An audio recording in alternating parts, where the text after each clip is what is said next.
Bugun juda muhim mavzuni ochib beraman. Pensiyalar to'xtaydimi? To'lovlar bekor qilinadimi?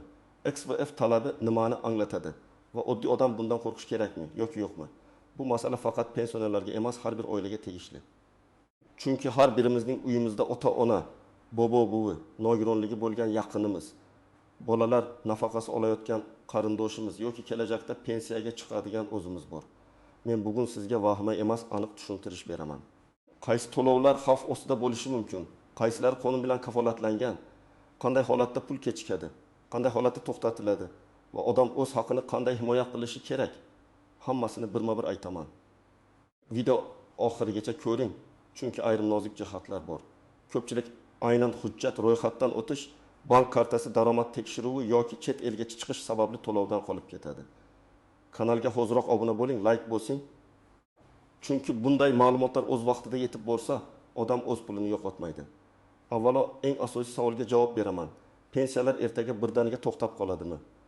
Yo'q, qonuniy tayinlangan yoshga doir pensiya, nogironlik pensiyasi, bo'g'uvchisini yo'qotganlik pensiyasi shunchaki biror tashkilotning tavsiyasi bilan ertaga bekor qilinib ketmaydi. Pensiya bu davlatning ijtimoiy majburiyati, qonunlar bilan tartibga solinadigan to'lov. Uni bekor qilish uchun alohida qonunchilik o'zgarishi, tartib, muddat, rasmiy qarorlar kerak bo'ladi. Lekin muhim joyi bor.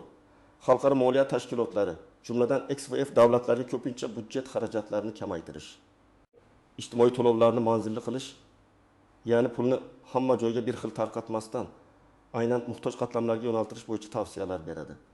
Mana shu joyda ko'pchilikda vahima paydo bo'ladi. Demak, pensiyalarni bekor qilishmoqchi. Nafaqalar tugaydi, karta yopiladi. Pensionerlar pulsiz qoladi degan gaplar tarqaladi. Aslida masala boshqacha.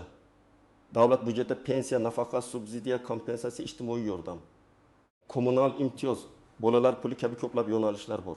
Ularning hammasi bir xil narsa emas. Pensiya boshqa, nafaqa boshqa, subsidiya boshqa, kompensatsiya boshqa. Masalan, 30 yil ishlagan odamning yoshga doir pensiyasi bilan vaqtincha beriladigan moddiy yordamning huquqiy tabiati bir xil emas. Shuning uchun to'lovlarni bekor qilish degan umumiy gapni eshitganda, birinchi navbatda qaysi to'lov haqida gap ketayotganini ajratish kerak. Oldin qanday edi? Ko'p yillar davomida ayrim to'lovlar keng qamrovda berilgan. Ya'ni odamning haqiqiy daromadi, uyida nechta mashina borligi, qo'shimcha biznesi bor yo'qligi har doim ham chuqur tekshirilmagan. Ba'zi oilalar haqiqatan ham yordamga muhtoj bo'lgan. Ba'zilar esa tizimdagi bo'shliqlardan foydalangan.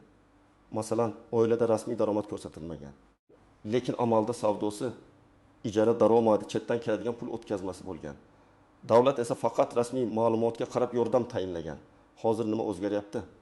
Raqamlashtirish kuchaydi.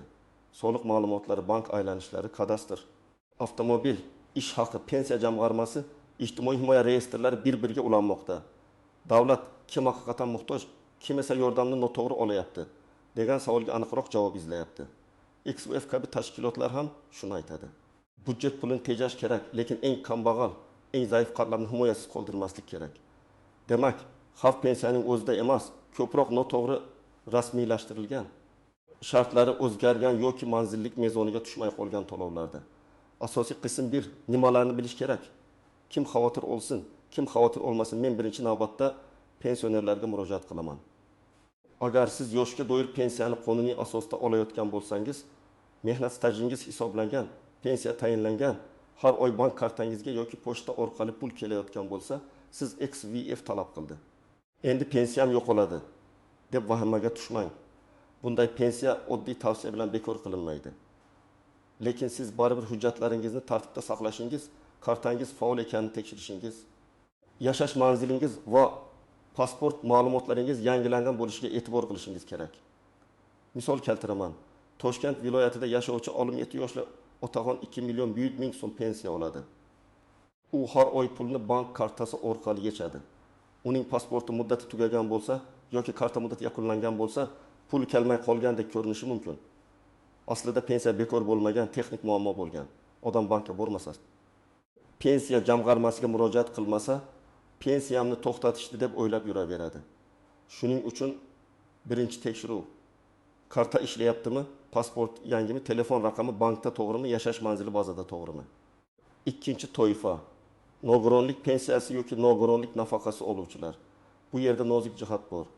Nogironlik guruhi muddatsiz belgilangan bo'lsa bir tartib. Muddati bilan belgilangan bo'lsa qayta tibbiy ko'rikdan o'tish kerak bo'ladi. Agar odam belgilangan muddatda tibbiy ko'rikdan o'tmasa, to'lov vaqtincha to'xtashi mumkin. Bu ham davlat pul bermay qo'ydi degani emas, balki hujjat muddati tugagan degani. Masalan, iki guruh nogironligi bir yilga belgilangan ayol 1 million 300 ming so'm nafaqa olayotgan bo'lsa, muddat tugashidan oldin tibbiy komissiyadan o'tishi shart. Agar u buni unutsa, keyingi oy pul kelmasligi mumkin. Uchinchi toifa, bo'g'uvchisini yo'qotganlik pensiyasi oluvchilar. Bu holatda ham shartlar bor. Masalan, farzand o'rindagi yoshgacha bo'lsa, to'lov davom etadi. Agar u kunduzgi ta'limda o'qisa, ayrim holatlarda belgilangan yoshgacha davom etishi mumkin. Lekin o'qish shakli, ma'lumotnoma, ta'lim muassasasidan tasdiq kerak. Agar bola o'qishni tashlasa, sirtqi shaklga o'tsa yoki ma'lumotnoma vaqtida topshirilmasa, to'lovda uzilish bo'lishi mumkin. Ko'pchilik buni ham to'lovni bekor qilishdi deb tushunadi. Aslida savob hujjatda bo'ladi. 4-toifa bolalar nafaqasi moddiy yordam, kam ta'minlangan oila to'lovlari. Mana eng ko'p o'zgarish bo'lishi mumkin bo'lgan yo'nalish shu. Chunki bu to'lovlar pensiyadan farqli ravishda manzilli mezonlarga bog'liq. Oilaning daromadi, a'zolari soni, mol-mulki, ishga layoqatli shaxslarning bandligi, ro'yxatdagi ma'lumotlar hisobga olinadi. Agar oilaning daromadi oshsa, farzandlar yoshi mezondan chiqsa, oilada rasmiy ish haqi paydo bo'lsa yoki mulk ko'rsatkichlari belgilangan chegaradan oshsa, nafaqa rad etilishi yoki to'xtashi mumkin. Masalan, bir oilada 5 kishi yashaydi. Ota, ona va 3 farzand. Ota rasmiy ishlamaydi. Ona uy bekasi, oila bolalar nafaqasi sifatida 700 ming so'm olayotgan edi. Keyin ota rasmiy ishga kirib 4 million so'm maosh ola boshladi. Tizim buni ko'radi va keyingi muddatda oilaning muhtojlik darajasi qayta baholanadi. Natijada nafaqa kamayishi yoki to'xtashi mumkin. Bu yomonmi? Agar oila haqiqatan daromadga ega bo'lgan bo'lsa, davlat pulni boshqa daromadsiz oilaga yo'naltirishi mantiqan to'g'ri. Lekin agar ota faqat bir oy ishlagan, keyin ishdan chiqqan bo'lsa, tizimda ma'lumot noto'g'ri aks etsa oila e'tiroz berishi kerak. Yana bir misol. Oilada bu pensiya oladi. Kelin bolalar nafaqasiga ariza beradi. Tizim buvining pensiyasini ham oila daromadiga qo'shib hisoblaydi. Ko'pchilik bu buvining puli bolalarga aloqasi yo'q deydi. Lekin agar ular bir xo'jalikda, bir manzilda, bir oila tarkibida ko'rsatilgan bo'lsa, tizim umumiy daromad sifatida ko'chirishi mumkin. Shuning uchun mahalla, ijtimoiy himoya bo'limi va tegishli platformalarda oila tarkibi to'g'ri aks etgan bo'lishi nihoyatda muhim. Kim xavotir olmasin. Qonuniy pensiyasi tayinlangan, hujjatlari to'liq, yashash joyi aniq, karta va pasport muammosi yo'q, tibbiy ko'rik muddati tugamagan odamlar vahimaga tushmasin. Kim xavotir olib tekshiruv qilsin. Nafaqasi mezonlarga bog'liq bo'lganlar, vaqtinchalik moddiy yordam oluvchilar, nogironlik muddati tugayotganlar, boquvchisini yo'qotganlik bo'yicha o'quv ma'lumotnomas kerak bo'lganlar, xorijga uzoq muddatga ketganlar, bank kartasi bloklanganlar, pasport almashganlar va oilaviy tarkibi o'zgarganlar. Endi eng muhim nozik jihatlarga o'taman. Birinchi tuzoq pensiya va nafaqa so'zlarini aralashtirish. Odamlar ko'pincha har qanday davlat pulini pensiya deb ataydi. Masalan, bolar puli, kam ta'minlanganlik yordami, nogironlik nafaqasi, parvarish puli, kompensatsiya, subsidiya, bularning har biri alohida tartibga ega. Agar hukumat biror subsidiya yoki imtiyozni qayta ko'rib chiqsa, bu avtomatik ravishda barcha pensiyalar to'xtaydi degani emas. Ikkinchi tuzoq, ijtimoiy tarmoqlardagi vahimali sarlavhalar. XVF talab qildi. Hamma to'lov bekor bo'ladi. Pensionerlar pulsiz qoladi. Endi nafaqa yo'q kabi gaplar ko'p ko'riladi. Men sizga mutaxassis sifatida aytaman, har doim rasmiy manbani tekshiring. Qaysi qaror, qaysi sana, qaysi to'lovdir, qaysi toifa, qachondan boshlab. Agar shu savollarga aniq javob bo'lmasa, bu xabar sizni qo'rqitish uchun yozilgan bo'lishi mumkin. Uchinchi nozik masala, budjet taqchilligi va ijtimoiy xarajatlar. Davlat xarajatlari oshganda, xalqaro tashkilotlar odatda samarasiz xarajatlarni qisqartiring, yordamni manzilli qiling, boy qatlamga ketayotgan imtiyozlarni kamaytiring deydi. Masalan, ham boy, ham kambag'al bir xil narxda subsidiya olsa, budjet ko'p pul yo'qotadi. Shuning o'rniga davlat faqat ehtiyojmand oilaga yordam bersa, budjet tejaladi. Bu yondashuv nazariy jihatdan to'g'ri. Lekin amaliyotda muammo chiqadi. Tizim xato qilishi haqiqiy muhtoj odamni ham ro'yxatdan chiqarib yuborishi mumkin. Shuning uchun e'tiroz mexanizmi juda muhim. To'rtinchi nozik masala. Mulk va daromadni yashirish. Ba'zi odamlar rasmiy ishlamasam nafaqa olaveraman deb o'ylaydi. Lekin hozir bank o'tkazmalari, soliq ma'lumotlari, kadastr, avtomobil ro'yxati, tadbirkorlik guvohnomasi ko'rinadi. Agar odam nomida ikkita uy, mashina yoki doimiy bank tushumlari bo'lsa, tizim uni muhtoj deb topmasligi mumkin. Bu yerda eng katta xato odam haqiqatni yashirib ariza beradi, keyin ortiqcha to'langan pulni qaytarish talabi keladi. Shuning uchun arizada noto'g'ri ma'lumot ko'rsatish xavfli.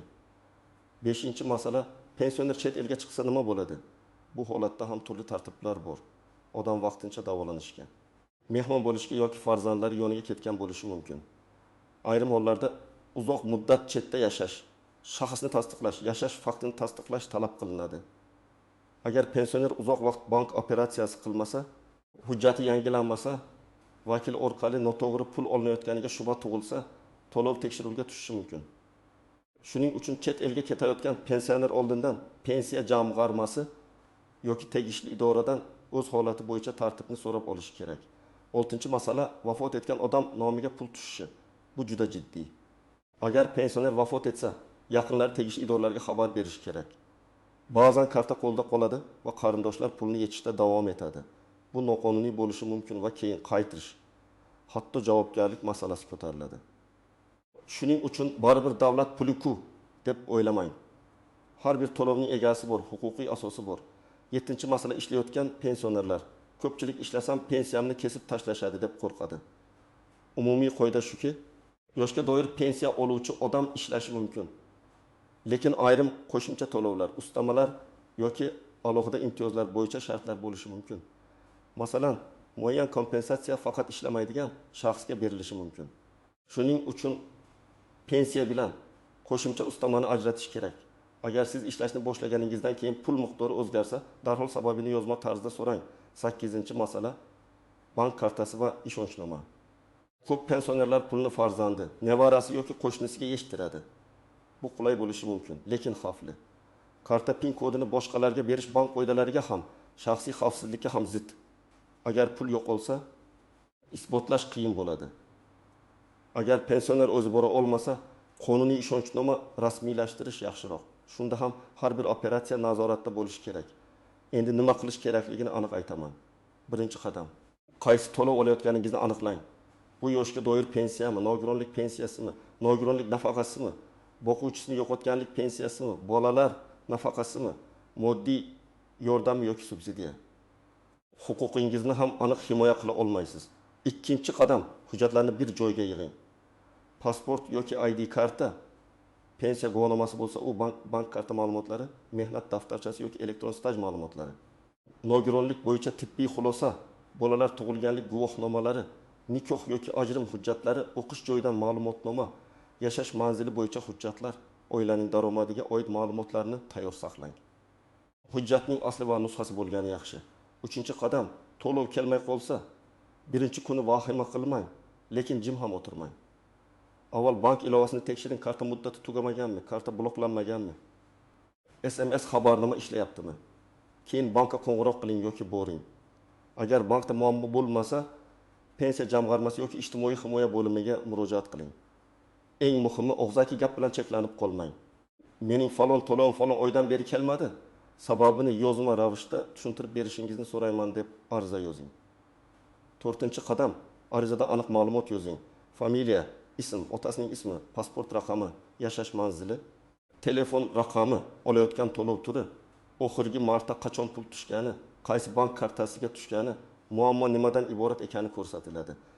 Arizaning bir nusxasini o'zingizda qoldiring. Qabul qilingan sanasi va raqamini yozdirib oling.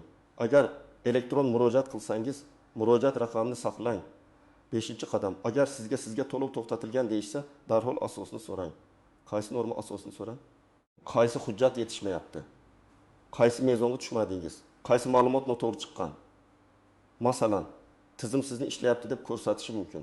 Aslida siz allaqachon ishdan bo'shagansiz yoki nomingizda avtomobil ko'rinishi mumkin. Lekin u sotilgan, faqat ro'yxatdan chiqarilmagan yoki oila tarkibida bir odam ortiqcha ko'rinishi mumkin. Bularning hammasi tuzatiladigan masalalar. 6-qadam, kam ta'minlanganlik yoki bolalar nafaqasi rad etilsa, e'tiroz bering. Rad javobida sabab bo'lishi kerak. Agar savob daromad bo'lsa, haqiqiy daromadingizni tushuntiring. Agar mulk bo'lsa, mulkning holatini ko'rsating. Agar oila tarkibi noto'g'ri bo'lsa, mahalla va mas'ul idoralar orqali tuzattiring. Menga bermadi, demak tamom deb taslim bo'lmang. Ko'p hollarda xato ma'lumot tuzatilgandan keyin qayta ariza berish mumkin. 7-qadam, nogironlik muddati tugashidan oldin harakat qiling. Tibbiy ko'rik sanasini kutib o'tirmang. Kerakli tibbiy hujjatlar, kasallik tarixi, shifokor xulosalari, tahlillarni oldindan tayyorlang. Bir kun kechiksangiz ham keyingi oy pulda uzilish bo'lishi mumkin. Ayniqsa qishloq joylarda odamlar shifoxonaga borish navbat, hujjat yig'ish sababli vaqt yo'qotadi. Shuning uchun muddatni kalendarga belgilab qo'ying.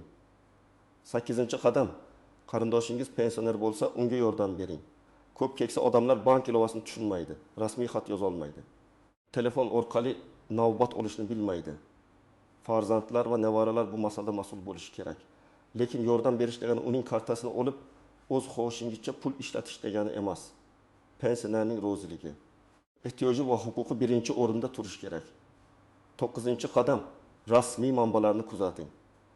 Ijtimoiy tarmoqlardagi sarlavhaga emas, rasmiy qarorlar, vazirliklar, pensiya jamg'armasi, ijtimoiy himoya milliy agentligi, banklar va hukumat portallaridagi axborotga tayaning.